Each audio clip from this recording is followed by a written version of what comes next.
जो diabetic neuropathy होती है ये आपकी नर्व्स को अफेक्ट करती है, जिसकी वजह से कुछ अलामात आती हैं, पाँव का जलना, सुनपन हो जाना और ऐसे लगना जैसे करंट अंदर से गुजर रहा है, और रात को सोते हुए पाँव बड़ी दर्द होना, चलते हुए दर्द होना, और एडवांस फॉर्म में आपको ऐसे लगता है कि आप रुई पे, कॉटन पे चल रहे हैं, कुछ महसूस ही नहीं नीचे होता। ये डायबिटिक न्यूरोपैथी की अलामात हैं।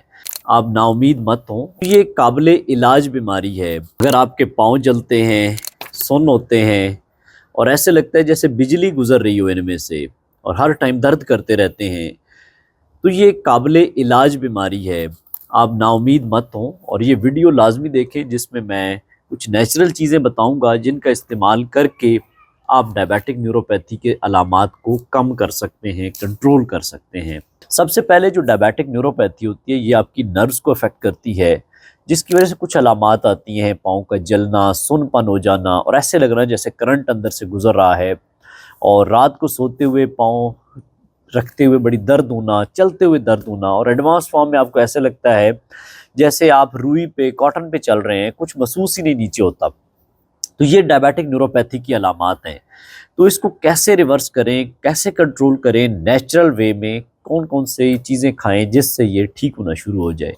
तो सबसे पहले आपने अपनी शुगर को बहुत अच्छा कंट्रोल करना है। अगर आपका शुगर लेवल कंट्रोल नहीं होगा तो आपकी डायबिटिक न्यूरोपैथी कभी ठीक नहीं हो सकती। सबसे पहले अपने शुगर लेवल्स को, फास्टिंग रैंडम लेवल्स को, HbA1c को कंट्रोल में ले आएँ, ताकि आपका डायबिटिक न्यूरोपैथी रिवर्स होना स्टार्ट हो जाए। इसके अलावा विटामिन B12 क्योंकि जिन लोगों को पाँव सुन्न हो रहे होते हैं, जल रहे होते हैं, तो अक्सर ऐसे लोगों में B12 की कमी पाई जाती है। तो डायबिटीज़ का अनकंट्रोल रहती है तो उससे B12 जज़ब नहीं होता। ये कुछ मेडिसिन है जिसमें मेटफॉर्मिन है, वो B12 की कमी का सबब बनती है, जिससे भी आपको डायबिटिक न्यूरोपैथी की अलामात आती हैं। तो जो चीज़ें आप B12 की कमी के लिए ले सकते हैं उसमें अंडे है, गोश्त है, मछली है, तो ये आपके असाब को ताकत देगी, उसको दुरुस्त करने में हेल्प मिलेगी। इसके अलावा ओमेगा 3 फैटी एसिड्स जो होते हैं, मछली के तेल में या फ़िश में आपको ओमेगा 3 पाया जाता है, अंडों में पाया जाता है, ये भी असाब की सोजिश को कम करने में हेल्प करता है। तो आप हफ्ते में कम से कम 2 मरतबा मछली का इस्तेमाल करें या फ़िश ऑयल ले लें, और अगर आप ओमेगा 3 फैटी एसिड वैसे लेना चाहें तो वो भी ले सकते हैं, जो कि असाब की सोजिश को कम करेगा। इसके बाद तीसरे नंबर पे अल्फ़ा लिपोइक एसिड, जिस विटामिन या सप्लीमेंट पे सबसे ज़्यादा काम हो रहा है वो अल्फ़ा लिपोइक एसिड है। न्यूरोपैथी में इसके बहुत अच्छे रिजल्ट्स हैं। इसको आप अपने डॉक्टर के मशवरे से डोजेज इसकी सेट करवा सकते हैं। ये जलन और सुइयाँ जो कम पड़ती हैं उनको कम करने में बहुत हेल्पफुल, मददगार साबित हो सकता है। इसके अलावा हल्दी और काली मिर्च, हल्दी में कुर्कुमिन पाया जाता है जो कि सोजिश को कम करता है, और काली मिर्च अगर उसके साथ आप हल्दी के साथ लेते हैं तो ये जज़ब होने का प्रोसेस बहुत आसान कर देती है, जिससे सोजिश कम होती है। नर्व्स में सोजिश कम होगी तो उनका काम करना आसान हो जाएगा।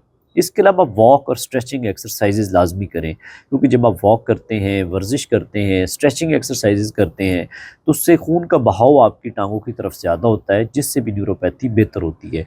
इसके अलावा पाँव की मालिश करना, रोज़ाना कम अज़ कम थोड़ा टाइम नारियल का तेल हो जाए या जैतून का तेल हो जाए तो उसका आप लाजमी मसाज करें अपनी टांगों पे, पाँव पे, ताकि उनमें खून की रवानी बेहतर हो। इसके अलावा कुछ डायबिटिक न्यूरोपैथी फ्रेंडली डाइट होती हैं, उनका इस्तेमाल ज़्यादा करें, जिसमें सब्ज़ पत्तों वाली सब्जियां हैं, नट्स हैं, अखरोट, बादाम, दही और फ्रूट्स में एवोकाडो, ये सब डायबिटिक न्यूरोपैथी फ्रेंडली डाइट है।